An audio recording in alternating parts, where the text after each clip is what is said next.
It's choosing to leave everything you once knew behind, your whole network of connections, your family, everything, the culture, the habits, and then just being exposed to something very new.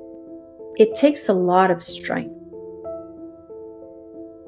I was so focused on trying so hard to be in control the whole time of making it work out that there's so much I didn't enjoy.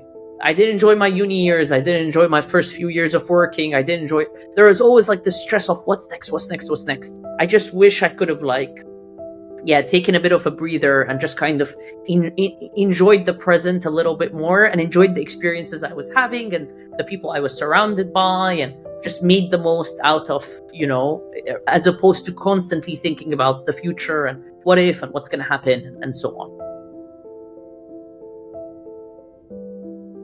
That feeling never goes away. The saddest moments of my life in the past, probably in all of my adult life, is moments when I think about what I consider home, which is still, back home in Iran. I think about, the reality that I had to leave a lot of things behind. It's not a feeling that I have every day or a feeling that, is very overwhelming, but there are moments that it becomes extremely overwhelming. Like that feeling that I don't really belong here. Like culturally, I have accepted this as my identity.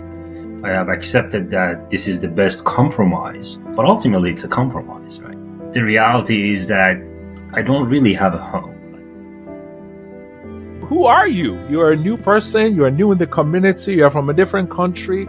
Who are you then? How dare you? Once we started counting, and I was in third place, and I had 177 votes. I said, actually, my thought process was, wow, so 177 people even voted for me.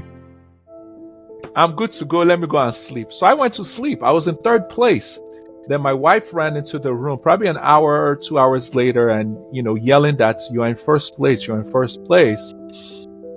So I jumped up. And at that point, they were still counting. Of course, at this point, I'm doing push-ups around the house. I'm running upside. I'm doing jumping jacks.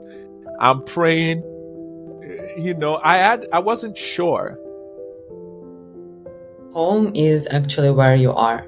It's not the location. It's not the country. It's not like the borders. It's not even the people. It's you. Moving to another country was kind of like a superpower. Like you could be anything you wanted to be. And that's actually really true. Like you could technically become whoever you want to become. Wake up on Christmas, have this big spread of a breakfast, and we all went to my sister's house for Christmas. And it was that Christmas in the middle of lockdown. We couldn't even go to a restaurant. All the restaurants were closed and all that. And it was just this sort of, I've never been, me, my husband and my children, only closed in a house on Christmas Day. It was kind of like video call. When you guys are there, video call me. And it suddenly hit me. We have to create our own traditions of what will we do on Christmas Day? What will we do on New Year's Day? Most of the last 10 years in my career has been business development and sales.